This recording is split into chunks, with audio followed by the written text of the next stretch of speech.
Welcome to the Learning Pines YouTube. We hope this video helps. You start by opening Facebook and signing in, then go straight to your profile. Tap or click your current profile photo to open it. Once the photo is open, look for the three-dot menu or the options link. This is where Profile Controls live. You need at least basic profile photo visibility to continue, so make sure the image is uploaded and not pending. If you already have multiple photos, pick the one you want protected and open it fully before moving on to the next step.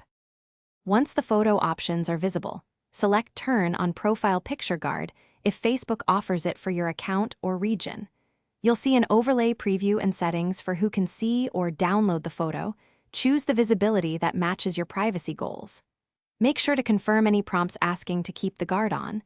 The system may add a small shield icon over your image. After you save, Facebook enforces restrictions like blocking downloads and preventing people from tagging or sharing your pic. Finish by verifying the shield icon or a message that confirms the guard is active on your profile picture. If you don't see the option, make sure your Facebook app or browser is updated, check region restrictions, or adjust general profile photo privacy settings instead. Once done, test from another account or a friend's view to confirm protections. Troubleshooting tip. If the option still fails, clear app cache, restart the app, and try again. If necessary, report the feature missing through Facebook Help. Thanks for watching. Consider subscribing if we helped you.